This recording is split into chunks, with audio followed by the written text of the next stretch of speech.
আল্লাহ বলেন ইন্নাল ইনসানা লাফি খুসর, আমি কসম করে নিশ্চিত দুইটা তাকিদের মাধ্যমে তোমাদেরকে জানাইলাম, তোমরা দুনিয়ার মানুষ ধ্বংস, তোমরা ক্ষতিগ্রস্ত। মনে রাখো তোমাদের মধ্যে যারা ঈমানদার তারা বেঁচে গেল। ঈমানদাররাই শুধু বাঁচবে না, ঈমানদারকে আমলে সলে নেক আমলও করতে হবে। তাহলে বেনামাজি ঈমানদার বাঁচার উপায় আসেনি?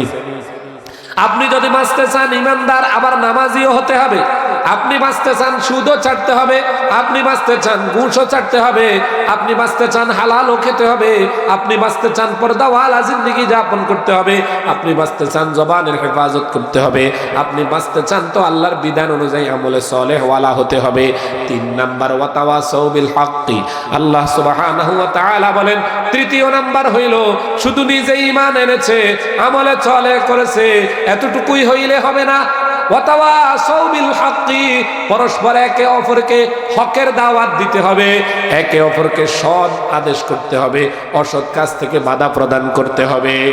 কুনতুম খায়রা উম্মাহ উখরিজাত লিন-নাস তা'মুরুনা বিল মা'রুফি ওয়া তানহাউনা আনিল মুনকার। আল্লাহ বলেন তোমরা শ্রেষ্ঠ জাতি, তোমাদেরকে মানুষের কল্যাণে বের করা হয়েছে, তোমাদের কাজ হলো সৎ কাজে আদেশ করা, অসৎ কাজ হতে বাধা প্রদান করা। ওয়াতাওয়াসাউ বিল হাক্কি, হকের দাওয়াত দিবা, সত্যের উপর থাকবা, সত্য কথা বলবা, মিথ্যাকে সাপোর্ট করবা না, মিথ্যা কথা বলবা না, সব সময় হকের উপর থাকবো তো ইনশাআল্লাহ। তৃতীয় বাঁচতে চাইলে। চতুর্থ নাম্বার ওয়াতাওয়াসাউ বিস সবর, চতুর্থ নাম্বার হইল সবরের জন্য একে অপরকে বলা। দেখেন হকের দাওয়াত দিতে গেলে আমার আপনার উপর বহু জটিলতা আসবে, এরপরে সবর করতে হবে। কি করতে হবে? সবর করতে হবে, সবর লাগবে। এই 4 আমল যেই ব্যক্তি করবে, 1 নাম্বার ঈমানওয়ালা, 2 নাম্বার আমলে সলেহ, 3 নাম্বার হকের দাওয়াত দেওয়া, 4 হইল হকের দাওয়াত দিতে যাইয়া যদি আপনার উপর মুসিবত আসে, হকের দাওয়াত দিতে যাইয়া আপনি ঝুট ঝামেলায় পড়েন, তখন একে অপরকে সবরের জন্য বলবেন। ওয়াতাওয়াসাউ বিস সবরি, হকের দাওয়াত দিতে যাইয়া বাধাগ্রস্ত হবেন, সবর করবেন। এই 4 আমল করলে আপনি বেঁচে যাবেন। الحمد لله نحمده ونستعينه ونستغفره ونؤمن به ونتوكل عليه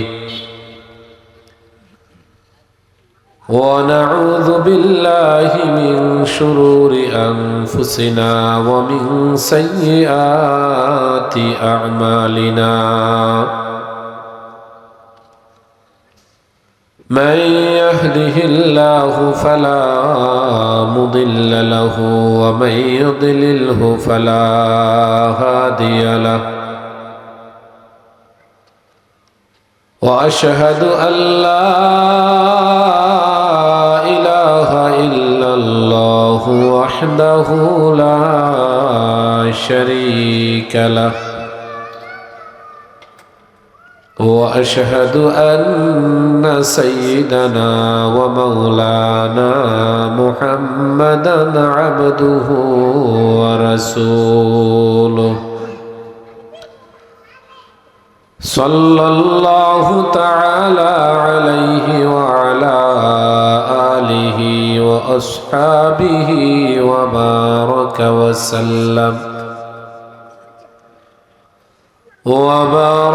وسلم تسليما كثيرا كثيرا.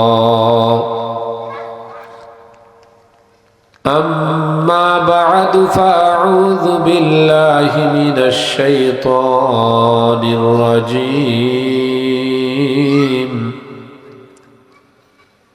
بسم الله الرحمن الرحيم.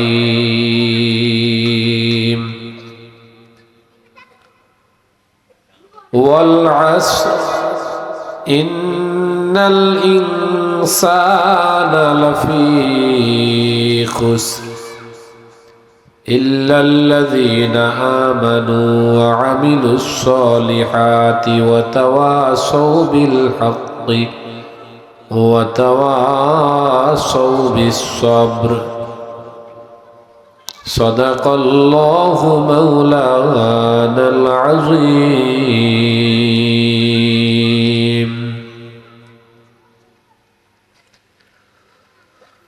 الحمد لمن قدر خيرا وقبلا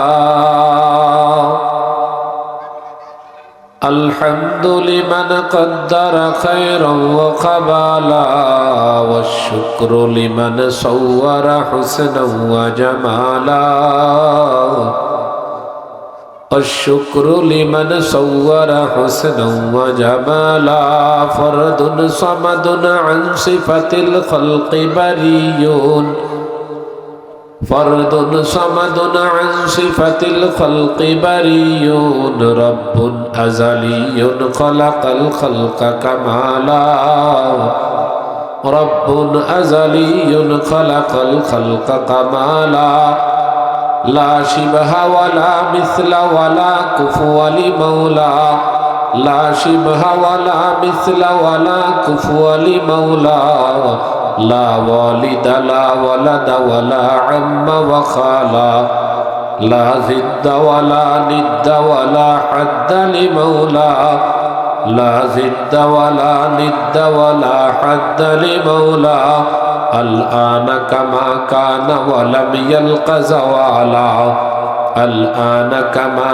كان ولم يلق زوالا لا مثل لمن صور مثلا ونذيرا لا مثل لمن صور مثلا ونذيرا من قال سوى ذلك قد قال محالا من قال سوى ذلك قد قال محالا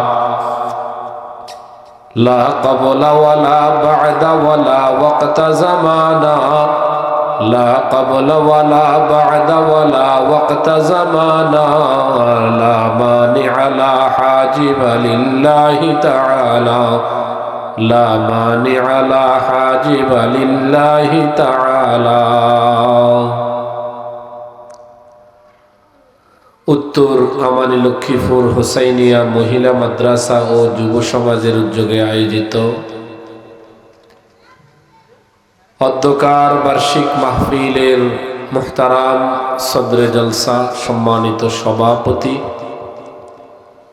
বিভিন্ন জায়গা থেকে আগত দিন প্রিয় ইসলাম প্রিয় দিনদার বেরাদারানে ইসলাম মুআজ্জাজ মুকাররম মুরব্বিয়ানে ইজম নওজওয়ান ভাইরা পর্দার অন্তরালে অবস্থানরতা সম্মানিতা মা ও বোনেরা, মহান রব্বুল ইজ্জাতের দরগাহে লাখ কোটি শুকরিয়া আদায় করি যে আল্লাহ সুবহানাহু ওয়া তাআলা আমাদেরকে এই দ্বীনি মজলিসে কোরআন হাদিসের আলোচনা শোনার জন্য, বলার জন্য, এই মাহফিলের ইন্তজাম করার তৌফিক দান করেছেন, আশার বসার তৌফিক দান করেছেন। অন্তরের অন্তঃস্থল থেকে কালিমাতুর শুকর আদায় করি আলহামদুলিল্লাহ।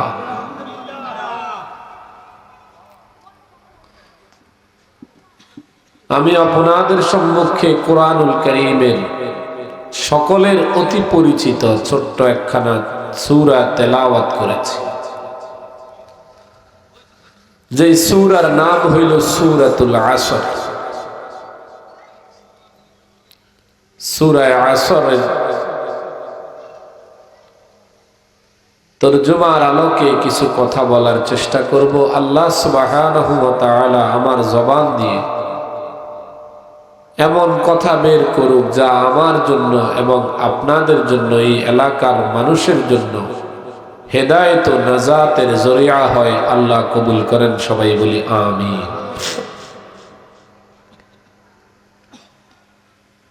আমি এলাকার ওই সমস্ত ভাইদের প্রতি আহ্বান জানাবো যাদের কানে মাইকের আওয়াজ শোনা যাচ্ছে অথচ তিনি এখনো বিভিন্ন দোকানে বসে আছেন, যিনি এখনো বাড়িতে আছেন, কোরআন হাদিসের এই মজলিস ছেড়ে আপনি বাহিরে হাঁটছেন,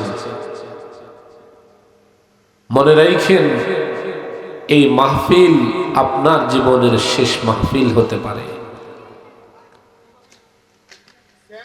কার বয়ানের দ্বারায় ভাগ্যের চাকা ঘুরে যায় বলা যায় না। খুব বেশি পরিমাণে বয়ান শোনার চেষ্টা করবেন। আপনারা তো এক শ্রেণী আছেন মাহফিলের বিরোধিতা করেন, ওয়াজের বিরোধিতা করেন, জুমার দিনের বয়ান যদি 5 মিনিট বেশি হয় ঘড়ির দিকে তাকান অন্তত না হইলেও 50 বার। আপনার কাছে বিরক্ত লাগে, অথচ আল্লাহ তাআলা কোরআনুল কারীমে বলেন ফাযাক্কির ফাইন্না যিকরা তানফাউল মুমিনিন। ও নবী, আপনি আমার বান্দাদের মাঝে কোরআন হাদিসের আলোচনা জারি রাখুন, কারণ কোরআন হাদিসের আলোচনা করতে থাকলে, কোরআন হাদিসের আলোচনা শুনতে থাকলে মুমিনদের দিল তরতাজা হয়, মুমিনরা লাভবান হয়, মুমিনরা উপকৃত হয়। প্রিয় ভাই, হর হামেশা শয়তান আমাদের পিছু লাইগাই আছে আমাদেরকে জাহান্নামের পথে নিয়ে যাওয়ার জন্য, ইবাদত থেকে আমাদের দিলটাকে ফিরানোর জন্য হাজার লক্ষ লস্কর লাগাইয়া দিছে।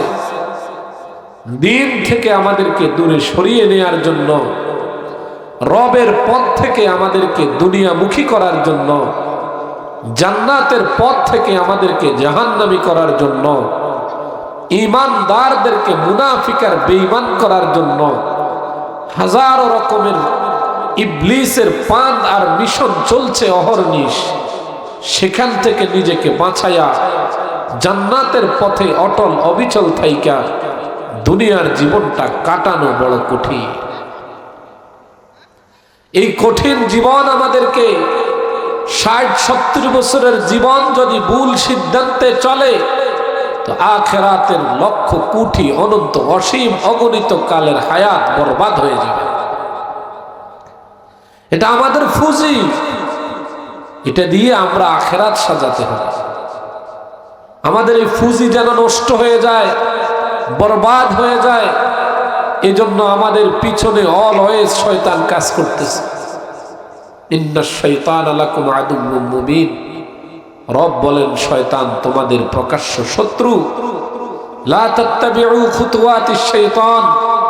তোমরা শয়তানের কথা শুনো না, শয়তানের পথে নিজেকে পরিচালিত কইরো না, শয়তানের পদাঙ্ক অনুসরণ করে জীবন চালাইও না।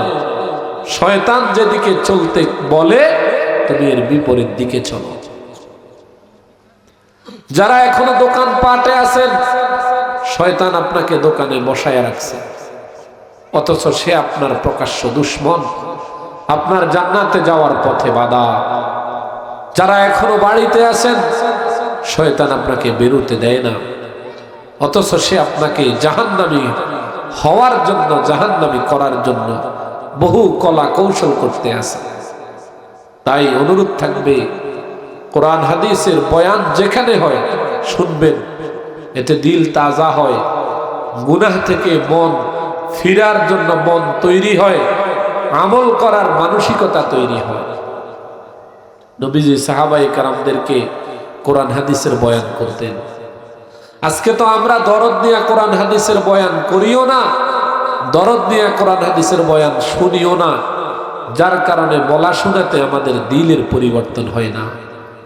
জীবনে কত বয়ান শুনলেন, কতবার জীবনে শুনলেন সুদের হারামের বিষয়ে বয়ান, এখনো সুদ ছাড়তে পারেন নাই। জীবনে কত বয়ান শুনলেন বেনামাজের শাস্তি সংক্রান্ত বয়ান, এখনো নামাজের উপর উঠতে পারেন নাই।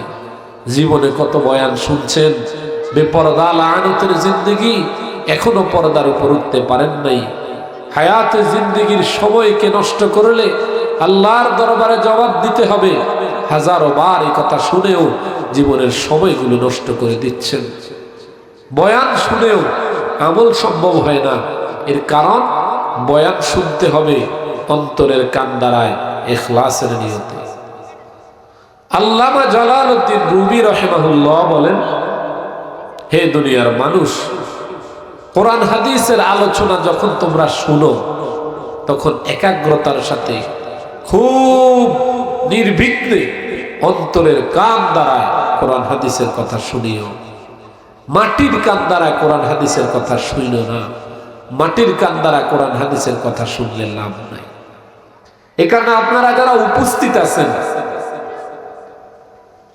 একজন মানুষও যদি হেদায়েতের উপর উঠে এই মাহফিল কামিয়াবির জন্য এটাই যথেষ্ট।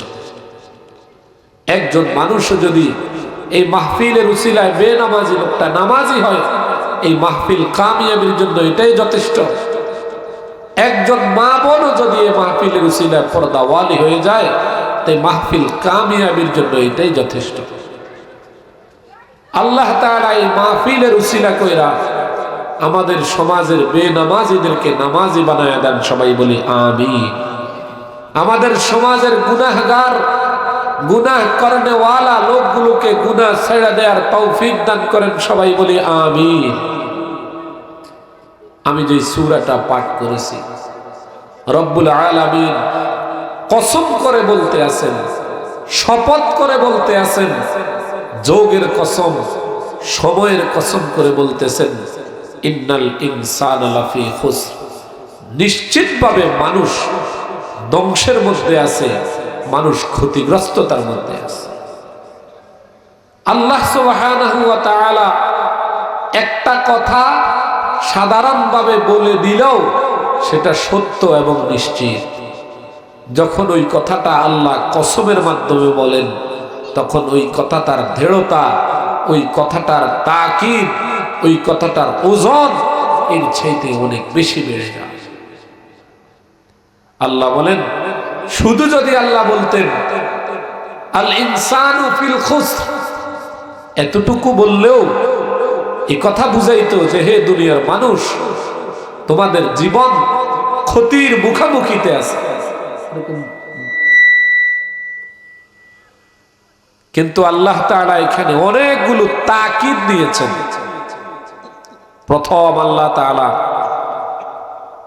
ওয়াওয়ে কসমিয়া দিয়া সময়ের কসম করে একটা তাকিদ দিয়েছেন যে আমি পরবর্তীতে যেই কথাটা বলছি, এই কথাটা তোমরা গুরুত্ব সহকারে নিও।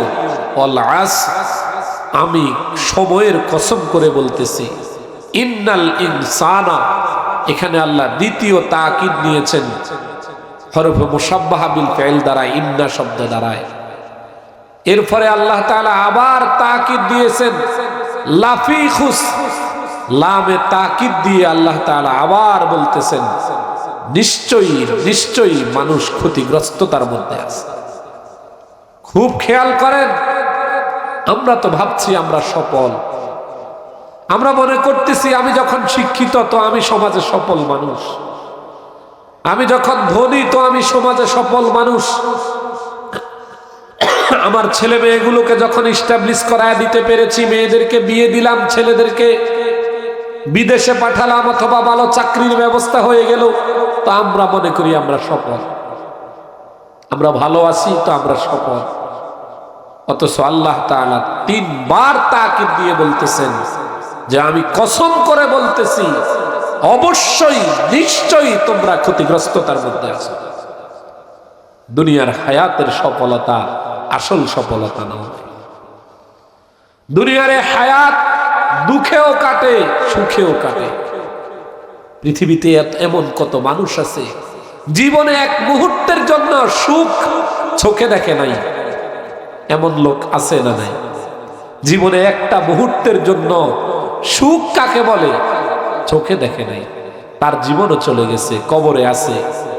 এমন হাজারো মানুষ আছে সোনার চামচ মুখে নিয়ে বাবার ঘরে জন্মাইছে, দুঃখ কাকে বলে জীবনে বলতেই পারবে না। এমন হাজারো মানুষ আছে না নাই? এখন কবরে আছে। সুখে হোক আর দুঃখে হোক দুনিয়ার জীবন কেটে যায়, কিন্তু আখিরাতের জীবন আমাদের আসল।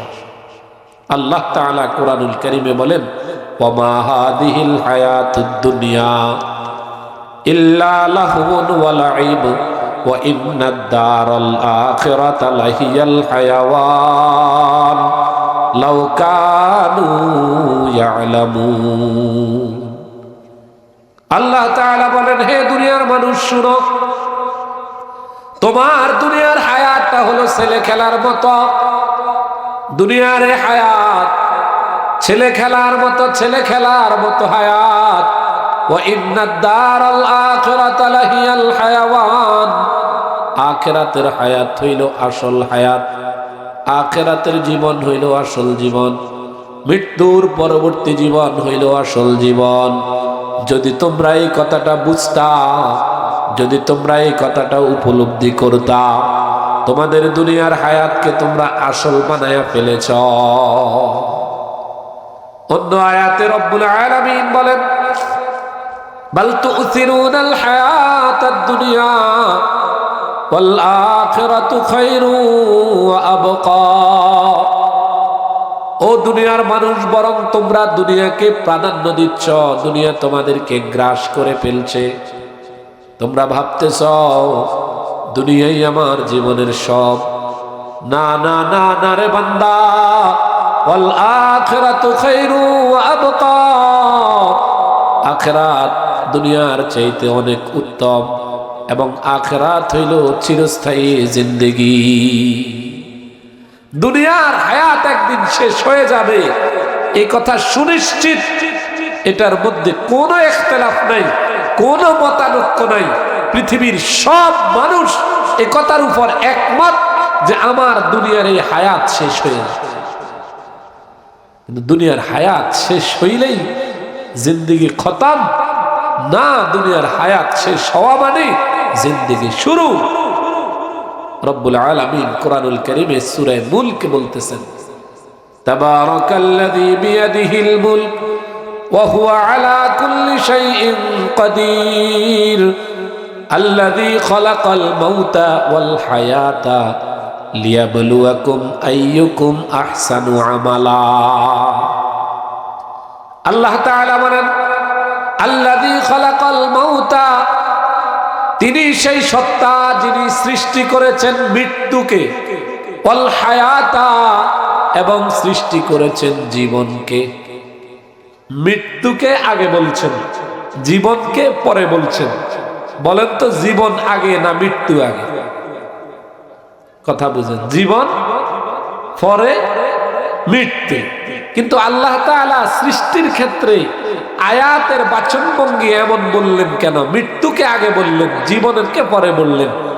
হায়াতে আসলেই না মৃত্যু। মুফাসসিরিনে কেরাম বলেন, হায়াত মানে আমাদের বহু হায়াত ছিল। একটা হায়াত আমাদের ছিল রূহ জগতে, আরেকটা হায়াত আমাদের ছিল মায়ের পেটে, আরেকটা হায়াত আমাদের দুনিয়ার হায়াত, আরেকটা হায়াত আমাদের আলমে বরজখ কবরের হায়াত, আরেকটা হায়াত হলো আলমে আখিরাত। আল্লাহ তাআলা মৃত্যুর কথাটা আগে এই জন্য বলছেন, হে দুনিয়ার মানুষ, মৃত্যুর পর যে হায়াত সেটাই হলো আসল হায়াত। ওয়া ইন্নাদ দারাল আখিরাতা লাহিয়াল হায়াওয়ান। মৃত্যুর পরবর্তী জীবনের হায়াত সেটি হলো মূল হায়াত। মুফাসসিরিনে কেরাম এই আয়াতের আরেকটা তাফসীর করছেন, সেটা হলো মৃত্যু নিশ্চিত, হায়াত অনিশ্চিত। এই জন্য আল্লাহ মৃত্যুটাকে আগে আনছেন। মানে হলো, মায়ের গর্ভ থেকে সকল বাচ্চা হায়াত নিয়ে জন্মগ্রহণ করে না, বহু বাচ্চা মায়ের গর্ভ থেকে মৃত হয়েছে। তাহলে মৃত্যু নিশ্চিত, আর হায়াত যেটা মৃত্যুর পরে সেটা হলো আসল হায়াত। দুনিয়া পাইয়া আখিরাত ভুলে গেছে।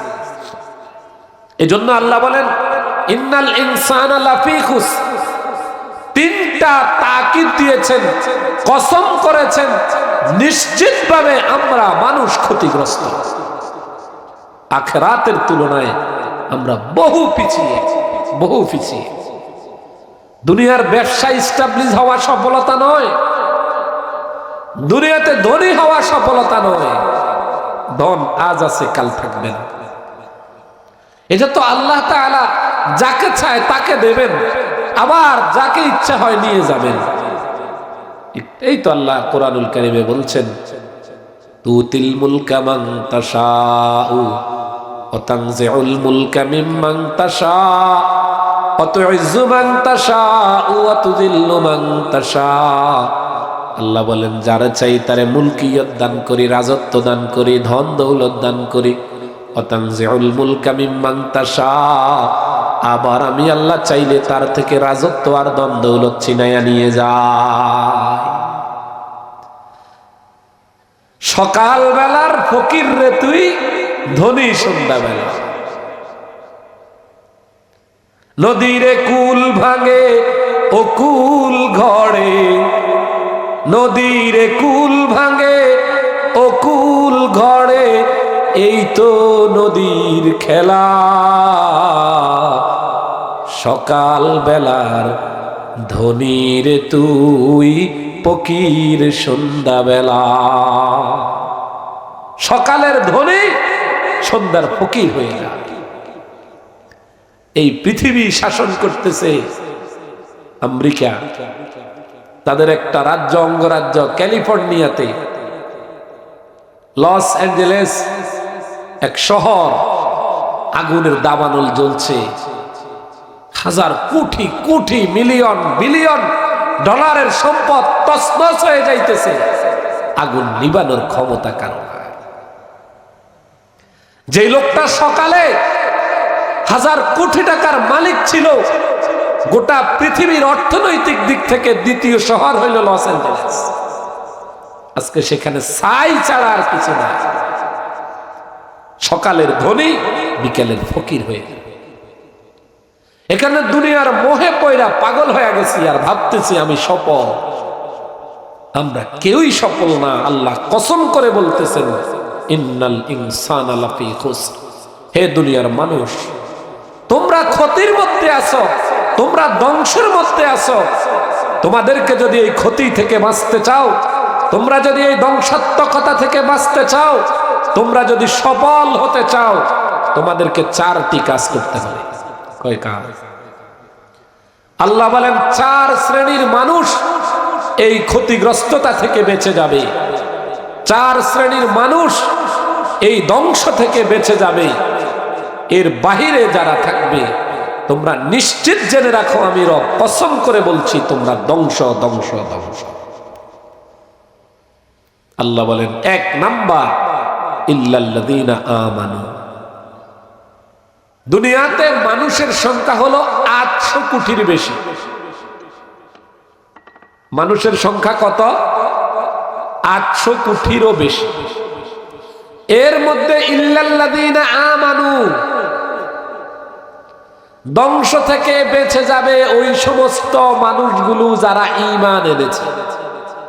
লা ইলাহা ইল্লাল্লাহ, লা ইলাহা ইল্লাল্লাহ, লা ইলাহা ইল্লাল্লাহ। এই কালিমা যারা বিশ্বাস করে এরা বেঁচে যায়। এদের সংখ্যা হলো 200 কোটি থেকে বেশি। তাহলে 800 কোটি মানুষের বসবাসের পৃথিবীতে 200 কোটি মানুষ ঈমানদার, বাকি 600 কোটি তো ধ্বংসের মধ্যে আছে। এই 200 কোটি শুধু ঈমান আনার পরেই ধ্বংস থেকে বেঁচে যাবে এমন না। ঈমানের পর আরো 3টা কাজ করতে হবে। প্রথমেই রবের দরবারে শুকরিয়া আদায় করে নিই, আলহামদুলিল্লাহ আমরা ঈমানদার। আল্লাহ দয়ার মায়া কইরা আমাদেরকে মুসলমান বানাইছেন। আল্লাহ চাইলে আমাকে আপনাকে কাফিরের ঘরে জন্মগ্রহণ করাইতে পারতেন। মালিক বড় দয়াবান। ও ভাই, এই দুনিয়াতে বহু কাফের আছে, বহু অমুসলিম আছে যে জানে ইসলাম সত্য, নিশ্চিতভাবে জানে আমি যে ধর্মের উপর আছি এটা মিথ্যা, ইসলাম সত্য ধর্ম, এটা জেনেও সে ইসলাম গ্রহণ করতে পারে না। কেন? কারণ তার পারিপার্শ্বিক অনেক বাধা। তার স্ত্রী, সন্তান, মা, বাবা, ভাই, বোন, বাল্যকাল, শৈশবকাল, কৈশোরকালের বন্ধু বান্ধব, ফ্রেন্ড সার্কেল সহ তার গোটা জীবনের একটা পরিচিত জন সবাই অমুসলিম। সে ইসলাম সত্য জেনেও ইসলাম গ্রহণ করা তার জন্য কঠিন। আছে না নাই? বহু হিন্দু অমুসলিম আছে, ইসলাম সত্য জানে কিন্তু সে ইসলাম গ্রহণ করতে পারে না। আমাকে আপনাকে রব বড় মায়া কইরা মুসলমান বাবা মায়ের ঘরে জন্মগ্রহণ করাইছেন। শুধু এতটুকু কথার যদি শুকরিয়া আদায় করি, আমরা মৃত্যু পর্যন্ত সেজদায় নত থাকলেও আমাদের সেই শুকরিয়া আদায় করা শেষ হবে না।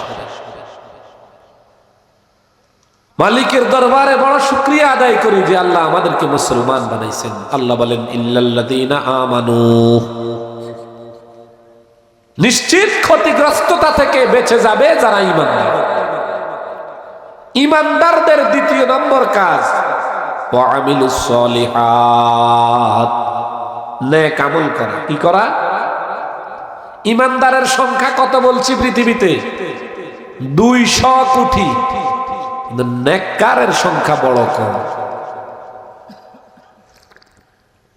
আচ্ছা বলেন তো, আমাদের সমাজে নামাজির সংখ্যা বেশি না বেনামাজির সংখ্যা বেশি? আপনারা অনেকে বলেন না, কি কি দরকার আবার সকালে দোকানে যায় ঝগড়া লাগবে, যারা বেনামাজি বলবে যে মাহফিলে আপনি হুজুরের সামনে বলছেন বেনামাজির সংখ্যা বেশি। এদেশে বুঝি শুধু আপনি ঝগড়া বেশি কি পুরুষেরা করে না অন্য এক জাতি করে? ওই জাতির নাম কি? মহিলা। মহিলাদের জীবনের সবচাইতে গুরুত্বপূর্ণ অংশ হইল ঝগড়া। ঝগড়াহীন জীবন যেন তাদের কাছে নুনতা আইয়া, এটা কোন জীবন হইল না। বেটি ঝগড়া করস না কারোর সাথে। একজন মহিলা বাহির করাইয়া দেখান যে জীবনে ঝগড়া করে না। আমার এই কথাগুলা কি মাইকে শোনা যাইতেছে নি মা বোনদের কানে? তাইলে একটা হাদিস ওনাদের জন্য বলি। যদি কোনো মা মনে করে আমি জান্নাতে যেতে চাই, কোথায়? আল্লাহর নবী বলেন আমি আমার উম্মতের ওই ব্যক্তির জন্য জান্নাতের উপকণ্ঠে একটা বাড়ির দায়িত্ব নিলাম। দায়িত্বটা নিছে কে? আল্লাহর নবী সাইয়্যিদুল মুরসালিন, যার ব্যাপারে আল্লাহ বলেন আমার নবীর জবান দিয়ে যত কথা বের হয় লা ইয়ানতিকু আনিল হাওয়া, নিজের থেকে কোনো কথা কয় না।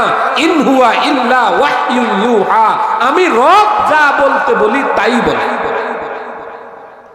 তাহলে বুঝা গেল রব নবীজিকে জানাইছে আপনার উম্মতের ওই সমস্ত মানুষগুলার বাড়ির জিম্মাদারিটা আপনি নিয়ে নেন। রেডি বাড়ি, শুধু যাইয়া ঢুকবে, ঘুমাবে, আরাম আয়েশে খাবে। আমাদের তো জীবনটা কাইটা যাইতেছে শুধু একটা বাড়ি করার জন্য, ঠিক না বেটি? সারা জীবন অর্জন করি যাতে একটা সুন্দর ঘর করতে পারি। কিন্তু নবীজি বলেন না, ঘর করার পেরেশানি তোমার না। আনা যাইমুন বিবাইতিন ফি রাবাদিল জান্নাহ, আমি আমার উম্মতের ওই ব্যক্তির জন্য জান্নাতের উপকণ্ঠে জান্নাতের দামি জায়গাতে একটা বাড়ির জিম্মাদারি নিলাম। আমার যে উম্মত একটা কাজ করতে পারবে, কয়টা কাজ? একটা কাজ যে করবে, আমি তার জান্নাতের বাড়ির জিম্মাদার। রেডি করা বাড়ি থাকবে, রেডি করা ফার্নিচার, রেডি করা গালিচা, রেডি করা সেবক, খাদ্য রেডি, সব কিছু রেডি। শুধু যাইবেন আর ভোগ বিলাসে আনন্দের জীবন কাটাবে। কাজ কয়টা?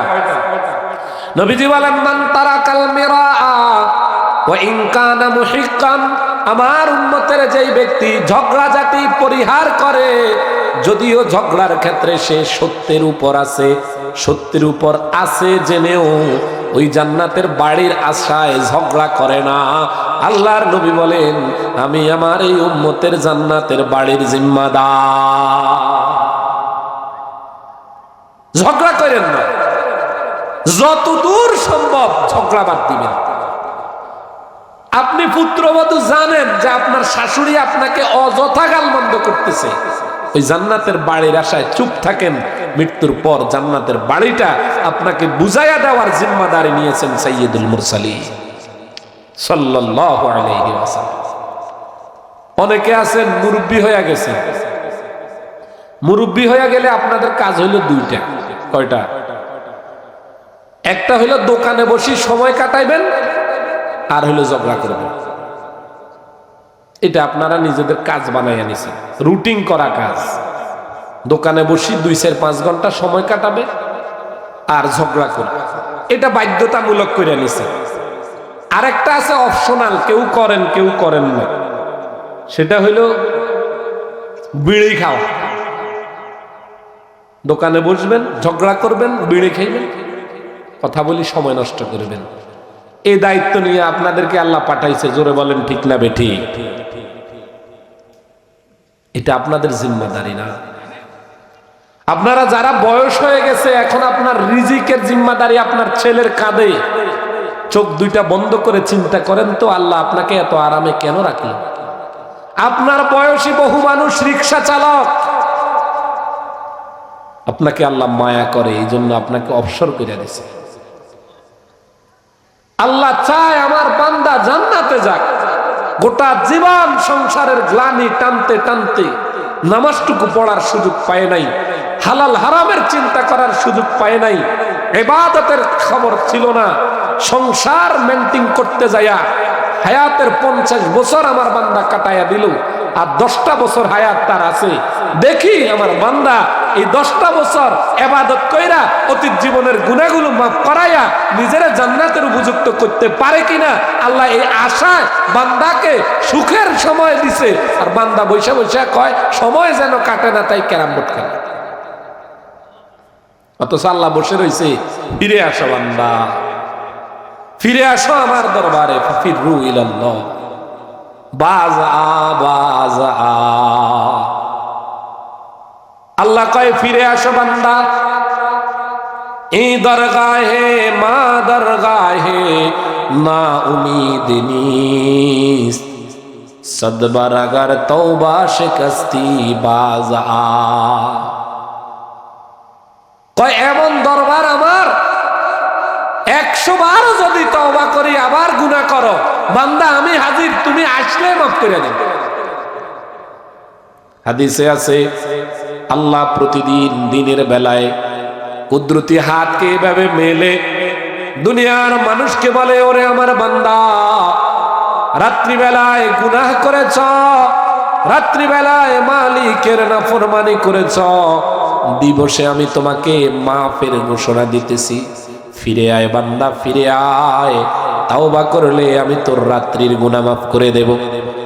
এভাবে রাত্রিবেলায় আল্লাহ আবার হাত মেলা দুনিয়ার মানুষরে ডাক দিয়া কয়, ওরে আমার বান্দা, দিনের বেলায় নাফরমানি করেছিলি, দিনের বেলায় গুনাহ করেছিলি রে বান্দা, আয় ফিরে আয়, ফিরে আয়, আমি মালিক, তুই তওবা করলে তোর দিনের গুনাহগুলো মাফ কইরা দিমু।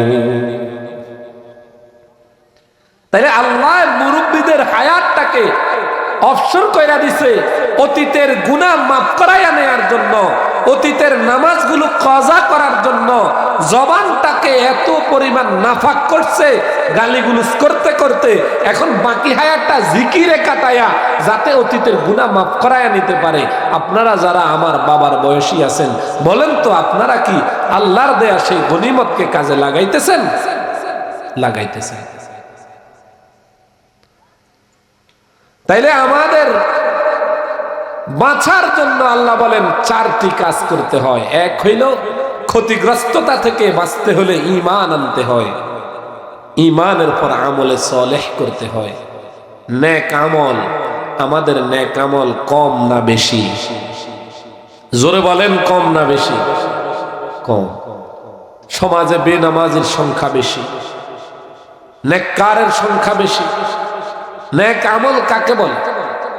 আমরা তো ভাবি আমি নামাজ পড়ছি, আমি বড় দিনদার, আমি হজ করছি হাজী সাহেব, আমি বড় দিনদার, আমি যাকাত দিয়েছি, আমি ধনী মানুষ, যাকাত দিলাম তো, আর এর চাইতে বড় দিন আর কি হইতে পারে? রমজানে রোজা রাখলাম তো, এটা আমার দিনদারিত্ব। নেককার হওয়ার জন্য এটাই যথেষ্ট না। আমলে সালেহ বলা হয় যাবতীয় ফরজ বিধান মানা, ওয়াজিব বিধান মানা, সুন্নতে মুআক্কাদা মানা। এই 3 আমল আদেশকৃত, 3টা আমল করতে হবে।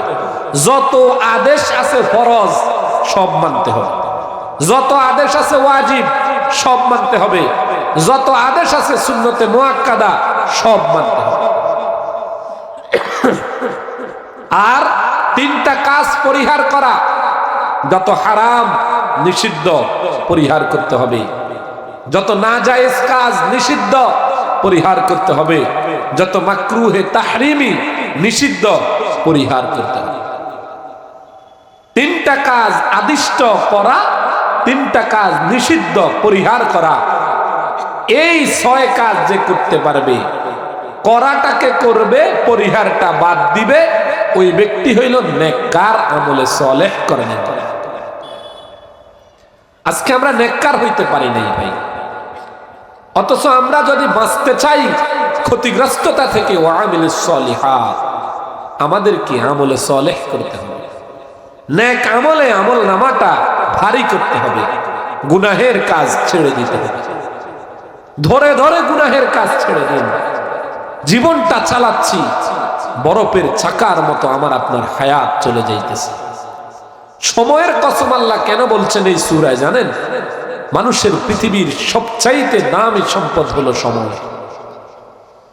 সময়ের বড় দাম, কারণ আমার আপনার নিঃশ্বাসটা ঢুকলো, বের হলো না, আমাকে মৃত ঘোষণা করবে।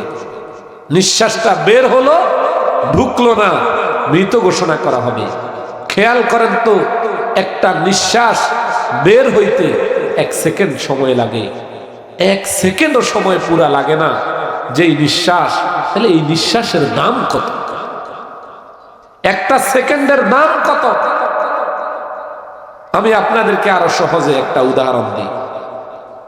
আল্লাহর নবী সাল্লাল্লাহু আলাইহি ওয়াসাল্লাম বলেন, আমার উম্মতের যেই ব্যক্তি ইখলাসের সাথে আল্লাহকে একত্ববাদের, তাওহীদবাদের বিশ্বাস স্থাপন করবে, লা ইলাহা ইল্লাল্লাহ এই কালিমাটা বিশ্বাস করবে, আল্লাহ পাক রব্বুল আলামিন আমার উম্মতের ওই ব্যক্তিকে, সে সর্বনিম্ন স্তরের আদনা মুমিন যে হবে, তাকে এই পৃথিবীর সমতুল্য 10 পৃথিবী সমপরিমাণ একটা জান্নাত দিবেন। সুবহানাল্লাহ। আরো আসতে কম। এখন আদনা মুমিন কে? যারে আল্লাহ এই পৃথিবীর সমতুল্য 10 পৃথিবীর সমপরিমাণ একটা জান্নাত দিবেন, সেই মুমিন কে? মুহাদ্দিসিনে কেরাম ওই মুমিনের ব্যাখ্যা করছেন, সে মুমিন হলো যেই লোকটা অমুসলিম ছিল। অমুসলিমের কি কোনো আমল আছে? অমুসলিমের কোনো ইবাদত আছে? অমুসলিম লোকটা ইসলাম গ্রহণ করছে, লা ইলাহা ইল্লাল্লাহু মুহাম্মাদুর রাসূলুল্লাহ এই কালিমা বিশ্বাস করছে। এই অমুসলিম যখন এই কালিমা বিশ্বাস কইরা কালিমাটা পাঠ করলো, তখন নবীজি বলেন, এই লোকটা মুসলমান হইছেন, এই লোকটার অতীত জীবনের সব গুনাহ আল্লাহ মাফ করে দিয়েছেন। এবার আসেন, এই লোকটা কালিমা পড়া মুসলমান হয়েছে, এখনো তার আমল নামায় কোনো নেক আসেনি? কোনো নেক? সবেমাত্র মুসলমান হয়েছে, নামাজ পড়ার সুযোগ পায় নাই, দান করার সুযোগ পায় নাই, জিকির আসকারের সুযোগ পায় নাই, কোরআন তেলাওয়াতের সুযোগ পায় নাই। এন কালিমা পড়ছে, কিছুক্ষণের মধ্যে ইন্তেকাল করছে, মরে গেছে। যার কালিমা পড়ার আগেও কোনো নেক আমল নাই, কালিমা পড়ার পরেও কোনো নেক আমল নাই, এ মরে গেল। এই লোকটাকে আল্লাহ সুবহানাহু ওয়া তাআলা এই পৃথিবীর সমতুল্য 10 পৃথিবী সমপরিমাণ একটা জান্নাত দিবেন। এবার বলেন তো দেখি, সে এই পৃথিবীর সমতুল্য 10 পৃথিবী পরিমাণ যেই জান্নাতটা পেল, এই জান্নাতটা কিসের বিনিময়ে পেয়েছে? লা ইলাহা ইল্লাল্লাহু মুহাম্মাদুর রাসূলুল্লাহ এই কালিমাটা অন্তরে বিশ্বাস করে মুখে উচ্চারণ করার কারণেই তো পাইছে। কথা কি আপনারা বুঝেন আমার কথা? তাহলে এবার আপনি হিসাব মিলান, ঘড়ির কাঁটাটা দেখেন, লা ইলাহা ইল্লাল্লাহু মুহাম্মাদুর রাসূলুল্লাহ এই কালিমা পড়তে 3 সেকেন্ড সময় লাগছে। কয় সেকেন্ড? তাহলে 3 সেকেন্ড হায়াতের দাম কত? 3 সেকেন্ড হায়াতের দাম হলো এই গোটা পৃথিবী সমপরিমাণ 10 পৃথিবীর জান্নাত। এবার আসুন তো, জান্নাতের দাম কত? জান্নাতের দাম কত জানেন? কোন এক ব্যক্তি আল্লাহর জান্নাত কিনতে চায়, নবীজি বলে, জান্নাতের কতটুকু কিনতে চাও তুমি? তোমার কাছে আছে? ধৈরা নেন, উদাহরণস্বরূপ, মাসালতু মাসালান, এই গোটা পৃথিবীর রাজত্ব আল্লাহ একজনকে দিচ্ছেন, যে গোটা পৃথিবীর বাদশা।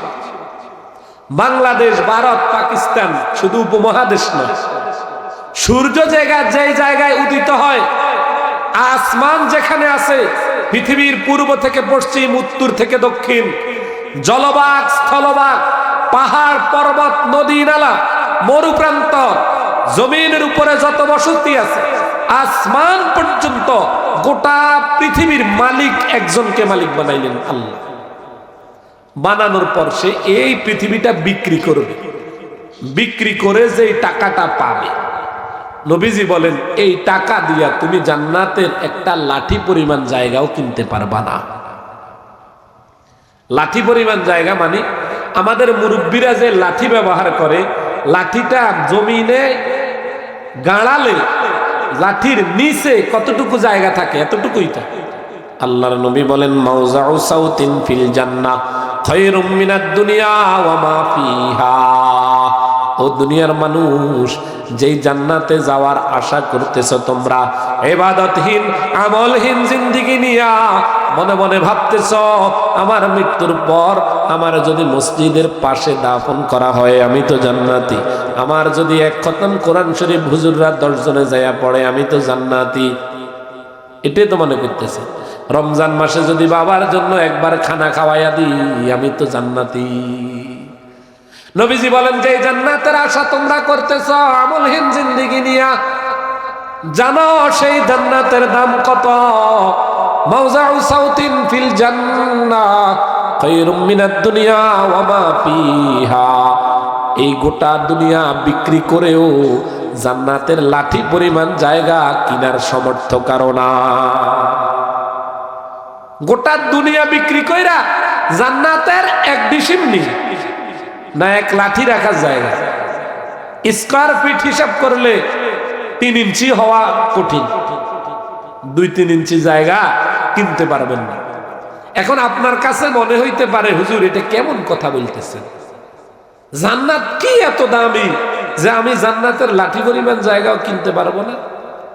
একটা উদাহরণ দিই। এক লোকের বাড়ি হইল সোনাপুরে। সোনাপুরের ওইদিকে জায়গার দাম কম না বেশি? কম। কানি হিসাবে জায়গা বিক্রি হয়। এখন বেচারার মনে হইল যে ঢাকা একটা বাড়ি করবো, বিশাল জমিদার, তো এলাকাতে 10 কানি জায়গা বিক্রি করছে। কয় কানি? 10 কানি জায়গা বিক্রি করছে 50 লাখ টাকা। এখন সে তো ভাবতেছে 50 লাখ টাকা বিক্রি করলাম, 10 কানি, ঢাকা যাইয়া 5 কাঠা জায়গা কিনবো, বাকি টাকা দিয়া একটা গাড়ি কিনবো, 5 তলা একটা বাড়ি হয়ে যাবে। কয় কানি বিক্রি কইরা গেছে? 10 কানি বিক্রি কইরা ঢাকা গেছে গোলশানে। এক দোকানে বসছে, বসে বলতেছে ভাই বহুদিনের স্বপ্ন ঢাকাতে একটা বাড়ি করবে। লোকটার চেহারা সুরত দেখে বোঝা যায় না যে তার কাছে টাকা পয়সা বেশি আছে। ঢাকায় বাড়ি করবেন, জায়গা বেশি নেওয়ার দরকার নাই, 5 কাঠা জায়গা হইলেই হবে। তো আপনার কাছে কি টাকা আছে? আরে মেয়া কোন কি, টাকার কোনো অভাব নাই আল্লাহর মেহেরবানি। আপনার কাছে জায়গা আছে কিনা এটা বলে। আমি গুলশানের এই পাশে একটু জায়গা নিতে চাই। কতটুকু জায়গা নিবে? 5 কাঠা। বিক্রি করছে 10 কানি।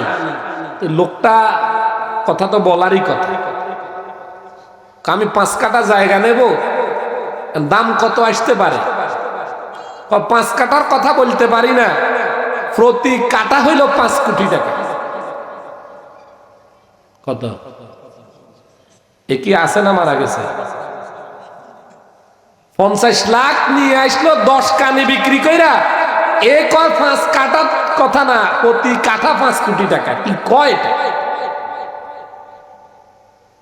বিষয়টা বাস্তব কিনা বলেন? দুনিয়া বুঝলেন? 10 কানি 50 কানি বিক্রি কইরা আধা কাঠা জমিন নিতে পারেন না, আল্লাহর জান্নাত কিনবেন। সেই জান্নাতের আশা আমিও করি, আপনারাও করেন, সাহাবায়ে কেরামও সেই জান্নাতের আশা করছে। আমার আশা, আপনার আশা আর সাহাবায়ে কেরামের আশা এক না। আমরা বাপদাদার সূত্রে মুসলমান, মনে করতেছি মুসলমানের কবরস্থানে আমারে দাফন দিছে, ফুরফুর করে জান্নাতে হুরে গেলমান নিয়া আনন্দে আছি। আর ওই যে হুজুররা জুমাত বয়ান করছে, মাহফিলে বয়ান করছে, শরাবান তহুরা, আমার জন্য এসে সব রেডি। এত সহজ, এত সহজ জান্নাত। সাহাবায়ে কেরাম নিশ্চিত জান্নাতি হওয়ার পরেও জাহান্নামের ভয়ে কাঁদতে কাঁদতে পাগল পারা হয়ে গেছে। এমন বহু সাহাবীর মানাকিব আছে যাদের এই চোখের দুই পাশে চোখের পানি বের হইতে দাগ পড়ে গেছে, মনে হয় ড্রেন হয়ে গেছে, ড্রেন। অথচ সাহাবাদের ব্যাপারে নবীজি ঘোষণা করছে, লা ইয়ামাসসুহুন নার মান রাআনি, ঈমানি হালতে সচক্ষে আমাকে দেখছে, ঈমান নিয়ে মৃত্যুবরণ করছে, আমার এরকম কোন সাহাবীকে আল্লাহর জাহান্নামের আগুন স্পর্শ করবে। আমাদের কি কোনো ডর ভয় আছে? এক সাহাবী, নাম তার ফারুকে আজম, হযরত ওমর রাদিয়াল্লাহু তাআলা আনহু। এই সাহাবীর নাম শুনছেন আপনারা? উনি কি জান্নাতি কিনা বলেন? উনি যে জান্নাতি, জিবরাইল আমিন আয়েশা নবীজিকে বলতেছে, ইয়া রাসূলুল্লাহ, ওমরকে সংবাদ দেন, ওমরুন ফিল জান্নাহ, ওমর জান্নাতি সাহাবী। ওমর বদরি সাহাবী, একটা দুইটা সার্টিফিকেট না, বদরি সাহাবীদের সকল গুনাহ মাফ, তারা জান্নাতি। স্পেশাল ভাবে আবার আরেকটা সার্টিফিকেট, ওমর আশারায়ে মুবাশশারা, ওমর জান্নাতি সাহাবী। নবীজি বলেন, লাউ কানা বাদি নাবিয়্যান লাকানা ওমর, আমার পরে যদি কেউ নবী হইতো সেটা হইতো ওমর।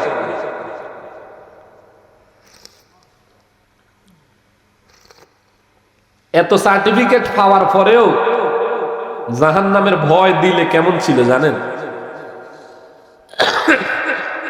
হযরত ওমর রাদিয়াল্লাহু তাআলা আনহু মৃত্যু শয্যা অবস্থায়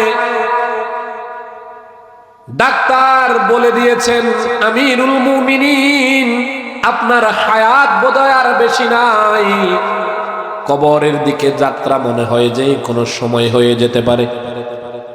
হযরত ওমর রাদিয়াল্লাহু তাআলা আনহু মৃত্যু শয্যায় ওনার সন্তান আব্দুল্লাহ ইবনে ওমর রাদিয়াল্লাহু তাআলা আনহুকে ডাক দিলেন, বাবা আব্দুল্লাহ, আমার জীবনে আর কোনো চাওয়া পাওয়া নাই, জীবনে আর কোনো স্বপ্ন নাই, একটা মাত্র চাওয়া, একটা মাত্র আশা আছে আমার।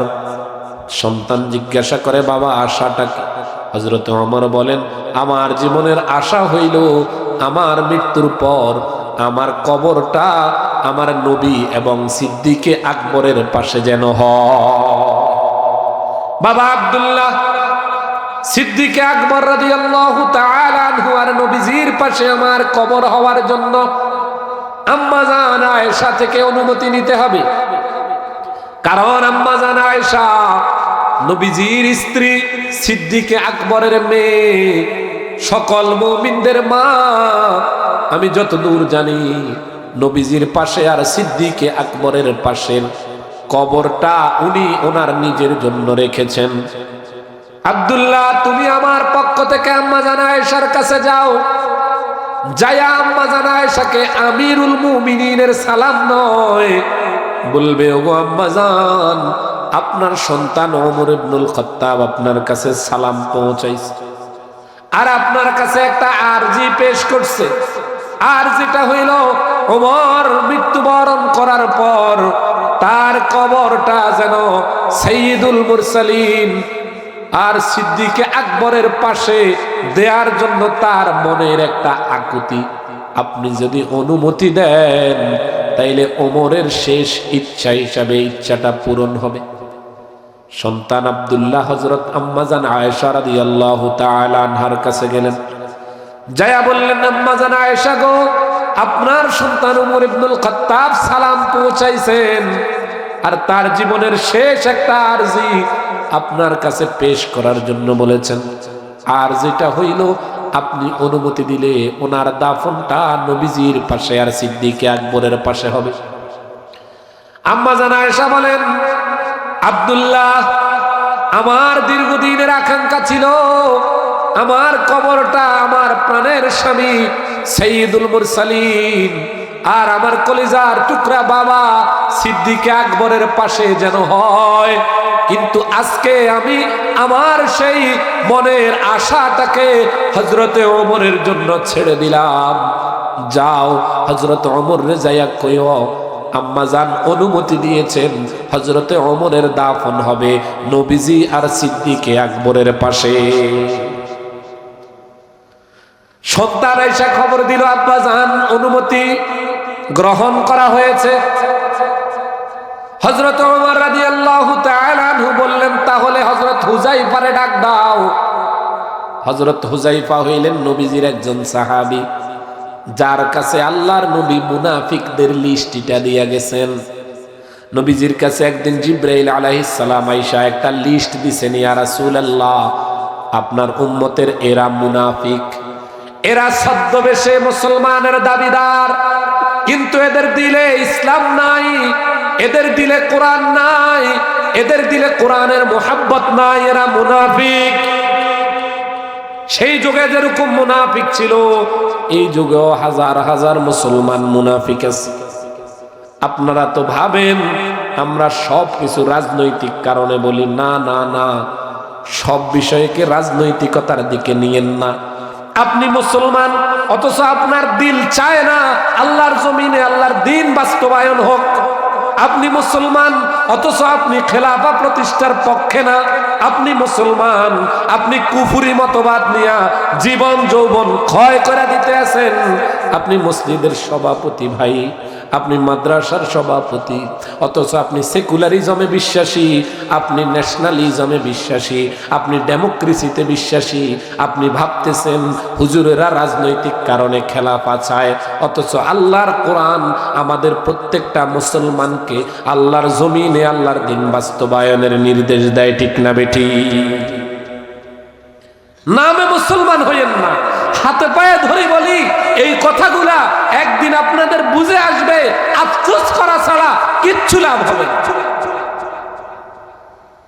জিবরাইল আমিন আয়েশা নবীজিরে কয় আপনার উম্মতের এরা মুনাফিক, এদের লিস্টটা নিয়ে নেন, এদের জানাজায় অংশগ্রহণ করেন না। নবীজি ওনার সাহাবী হযরতে হুযাইফা রাদিয়াল্লাহু তাআলা আনহুকে ডাক দিলেন, ও হুযাইফা আমি তোমার একটা লিস্ট দিচ্ছি, এই লিস্টটা হইল মুনাফিকদের লিস্ট, এরা কেউ মারা গেলে আমার সংবাদ দিও, আমরা এদের জানাজায় যাব না। আর তুমি এই লিস্টটা কারো কাছে প্রকাশ করো না। খেয়াল আসেনি আপনাদের? হযরত হুযাইফারে খবর দিছেন কে? আল্লাহ রাসূল এটা জানাইছেন। হযরত ওমর রাদিয়াল্লাহু তাআলা আনহু মৃত্যুসজ্জা অবস্থায় ওই জান্নাতুল বাকিতে দাফনের অনুমতি পাওয়ার পর এবার কারে ডাক দিছেন? হুযাইফা রাদিয়াল্লাহু তাআলা আনহু। কেন ডাক দিছেন? ডাক দিয়া বললেন, ভাই হুযাইফা আমি তো মনে হয় আখিরাতের সফরের দিকে যাইতেছি রে ভাই। হুযাইফা রে তোমার কাছে আমার একটা আকাঙ্ক্ষা, আমার একটা অনুরোধ, মেহেরবানি কইরা বলো তো তোমার কাছে নবীজি যে মুনাফিকদের লিস্ট দিছে ওই মুনাফিকের লিস্টের মধ্যে আমি ওমরের নামটা আসেনি? আমরা তো জান্নাতের বড় আশা, যার সার্টিফিকেটের অভাব নাই, জান্নাতি হওয়ার এতগুলো সার্টিফিকেটের পরেও সে জিজ্ঞাসা করে মুনাফিকের খাতায় আমার নাম আছে? হযরত হুযাইফা কান্দে, ঝরঝর করে চোখের পানি পড়ে। আমিরুল মুমিনিন আপনি আল্লাহর নবীর এত আদরের সাহাবী, আপনার ব্যাপারে হযরতে জিবরাইল আমিন নবীজিরকে জানায়া গেছে নমরুন ফিল জান্নাহ, আপনি আমারে কি সুয়াল করতেছেন আমি বুঝি না। কয় ভাই হুযাইফা আমারে সত্য কথাটা বল, আমারে বলো তো আমার নবী ওই লিস্টে আমার নামটা রাখছেন কিনা? হযরতে হুযাইফা কান্দে আর কয় কার নাম আছে না আছে এটা আমি বলতে পারবো না, তবে এটা আমি নিশ্চিত যে আপনার নাম ওই লিস্টে না।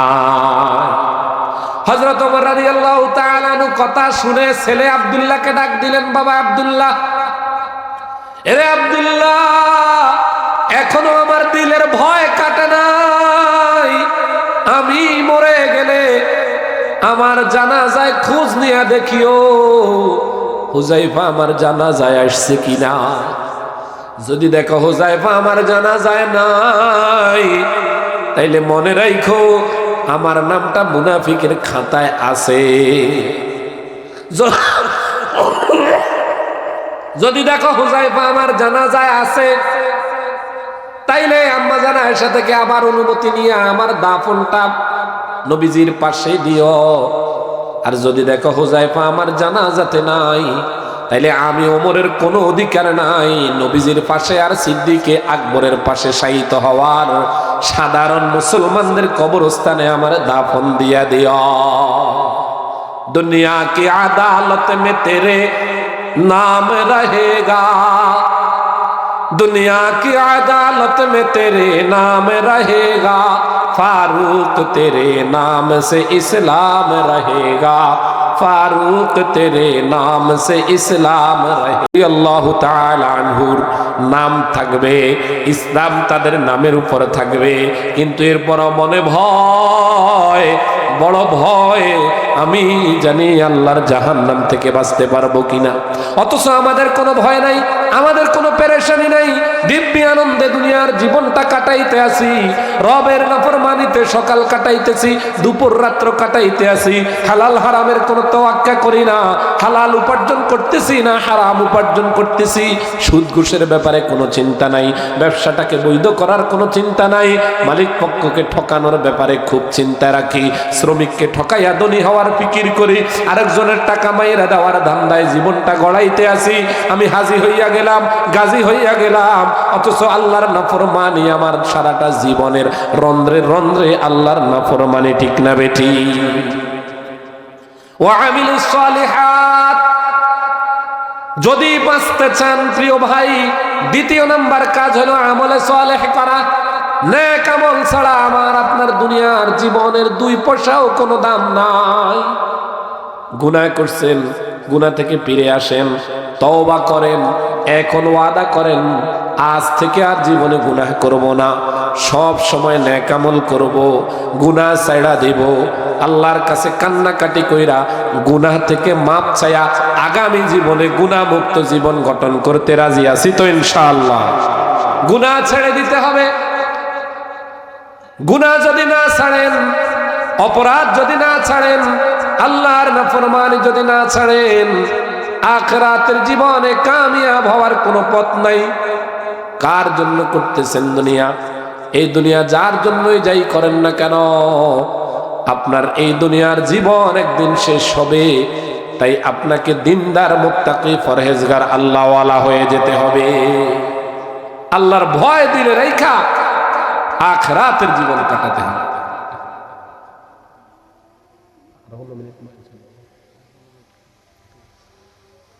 তাহলে দ্বিতীয় নাম্বার কাজ হলো আমলে সালেহ করা।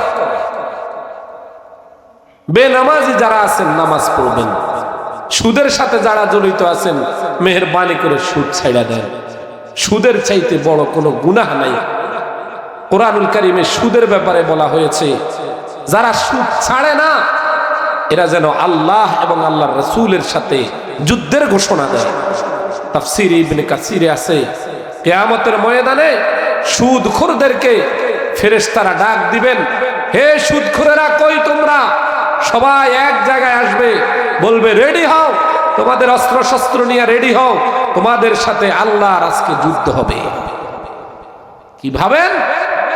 যেই দিন আমার আপনার আপন বলতে কেউ নাই, যেই দিন আল্লাহর মনোনীত নবী রাসূলরা পর্যন্ত ভীত সন্ত্রস্ত ইয়া নফসি ইয়া নফসি বলবে, আল্লাহ তাআলা ওই দিন এমন হালত হবেন, লিমানিল মুলকুল ইয়াউম, আল্লাহ বলবেন আজকের রাজত্ব কার? আইনাল মালিকুন, হে দুনিয়ার রাজা বাদশারা কোথায়? আইনাল জাব্বারুন, হে দুনিয়ার প্রভাব প্রতিপত্তিওয়ালারা কোথায়? আইনাল মুতাকাব্বিরুন, তোমাদের অহংকারে মানুষ চলতে পারতো না, আজ তোমরা কোথায়? পৃথিবীর কোথাও থেকে কোনো উত্তর আসবে না। তো আল্লাহ বলবেন লিমানিল মুলকুল ইয়াউম, বলো তো আজকের রাজত্ব কার? কেউ কোনো কথা কয় না। আল্লাহ আবার বলেন লিমানিল মুলকুল ইয়াউম, বলো না কেন আজকের রাজত্ব কার? ভয়ে ভীত সন্ত্রস্ত পৃথিবীর মানুষ একটা সাউন্ড করার ক্ষমতা কারণেই লিমানিল মুলকুল ইয়াউম।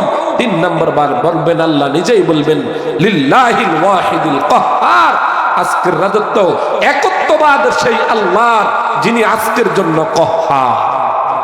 আজকের জন্য আল্লাহ বড় কঠিন, দুনিয়াতে রহম করছি তোমাদের উপর, আমার নাফরমানি করছো, এরপরও তোমাদেরকে খাওয়াইছি, এরপরও তোমাদেরকে সুস্থ রেখেছি। নামাজ পড়ো নাই, আসমান ভেঙে তোমার গায়ের উপর পড়ে নাই। গাল দিয়েছ, এরপরও তোমার জবান বন্ধ কইরা দিই নাই। মদ খাইছ, এরপরও তোমাকে আমি নিয়ামতের মধ্যে রেখেছি। আমি রহমান ছিলাম। আজকে প্রত্যেকটা বিষয়ের আমাকে লাতুসআলুন্না ইয়াউমা ইযিন আনিন নাঈম, অবশ্যই অবশ্যই জবাব দিতে হবে। আজকে আমি কহ্হার, আজকে আর কোনো দয়া করা হবে না। ওই দিন সুদখুরকে যখন বলা হবে চলো তোমার অস্ত্র শস্ত্র নিয়ে, কি উপায় হবে বলেন? যারা ঘুষ খাইতেছেন বিভিন্ন ভাবে, সালিশ কইরা ঘুষ খাইতেছেন, চাঁদাবাজি করতেছেন, টেন্ডারবাজি করতেছেন। নবীজি বলছেন হাদিসে, সহিহ মুসলিম শরীফের হাদিস, আল্লাহর নবী বলেন সিনফান মিন আহলিন নার,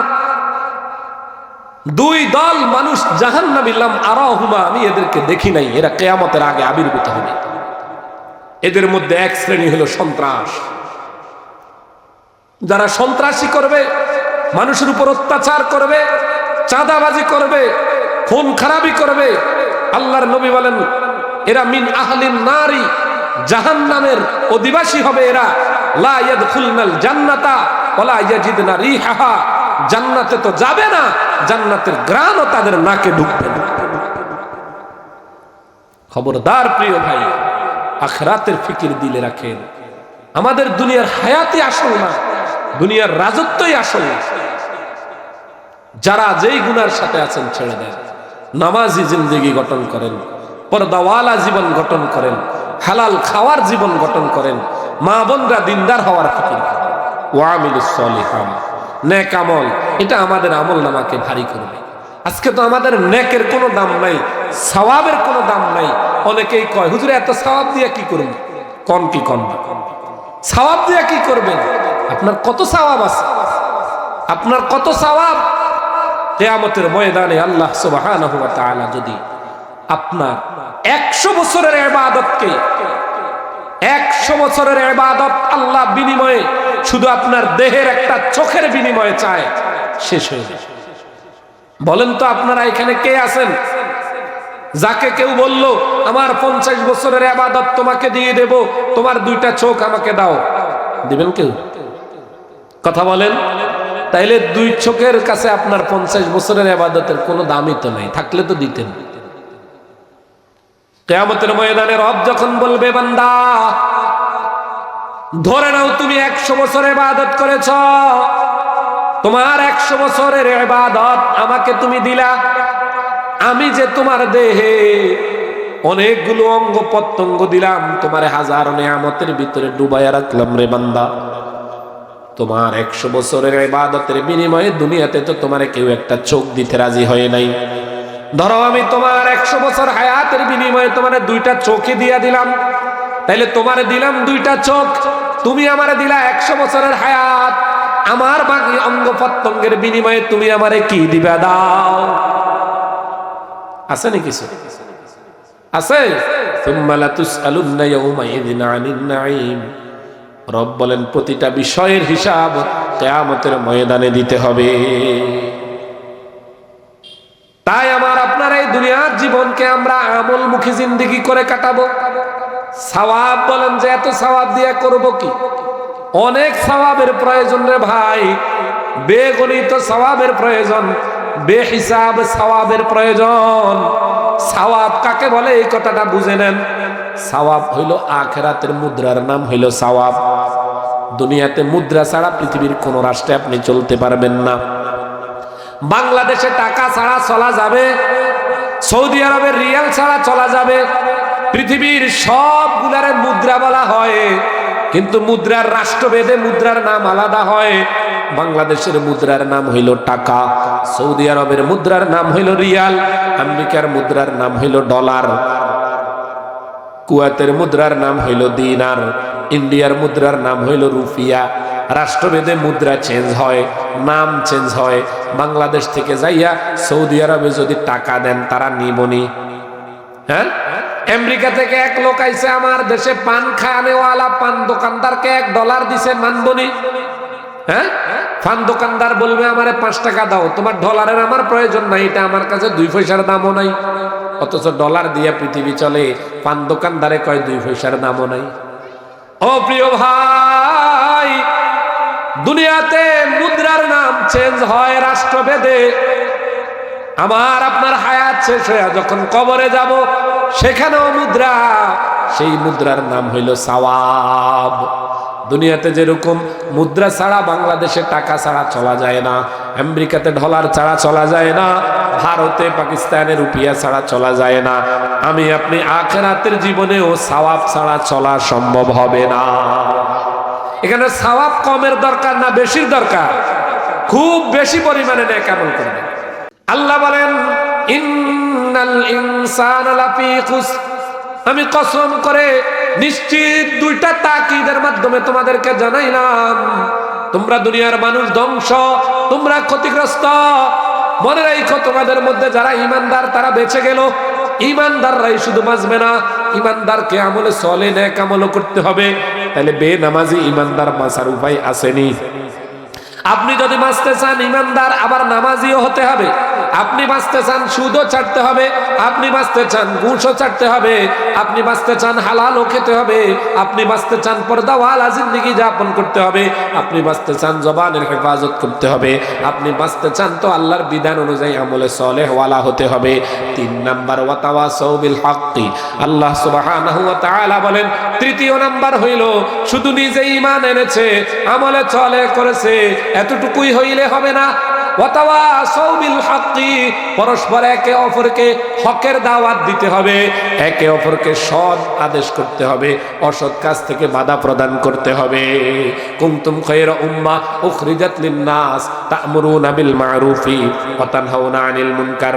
আল্লাহ বলেন, তোমরা শ্রেষ্ঠ জাতি, তোমাদেরকে মানুষের কল্যাণে বের করা হয়েছে, তোমাদের কাজ হলো সৎ কাজে আদেশ করা, অসৎ কাজ হতে বাধা প্রদান করা। ওয়াতাওয়াসাউ বিল হাক্কি, হকের দাওয়াত দিবা, সত্যের উপর থাকবা, সত্য কথা বলবা, মিথ্যাকে সাপোর্ট করবা না, মিথ্যা কথা বলবা না, সব সময় হকের উপর থাকবো তো ইনশাআল্লাহ। 3য় বাঁচতে চাইলে। 4র্থ নাম্বার ওয়াতাওয়াসাউ বিস সবর। 4র্থ নাম্বার হইল সবরের জন্য একে অপরকে বলা। দেখেন, হকের দাওয়াত দিতে গেলে আমার আপনার উপর বহু জটিলতা আসবে, এরপরে সবর করতে হবে। কি করতে হবে? সবর করতে হবে, সবর লাগবে। এই 4 আমল যেই ব্যক্তি করবে, 1 নাম্বার ঈমানওয়ালা, 2 নাম্বার আমলে সলেহ, 3 নাম্বার হকের দাওয়াত দেওয়া, 4 হইল হকের দাওয়াত দিতে যাইয়া যদি আপনার উপর মুসিবত আসে, হকের দাওয়াত দিতে যাইয়া আপনি ঝুট ঝামেলায় পড়েন, তখন একে অপরকে সবরের জন্য বলবেন। ওয়াতাওয়াসাউ বিস সবরি, হকের দাওয়াত দিতে যাইয়া বাধাগ্রস্ত হবেন, সবর করবেন। এই 4 আমল করলে আপনি বেঁচে যাবেন। এই 4 আমল করলে কি বেঁচে যাবেন। আল্লাহ সুবহানাহু ওয়া তাআলা আমাদেরকে সূরা আসরের এই সহজ তরজমাটা বুঝে নিজেদের জিন্দেগিটাকে সূরা আসরের মতো করে সাজায়া আখিরাতের দিকে কদম দেওয়ার তৌফিক দান করুন। ওয়া মা আলাইনা ইল্লাল বালাগ। আসসালামু আলাইকুম ওয়া রাহমাতুল্লাহ।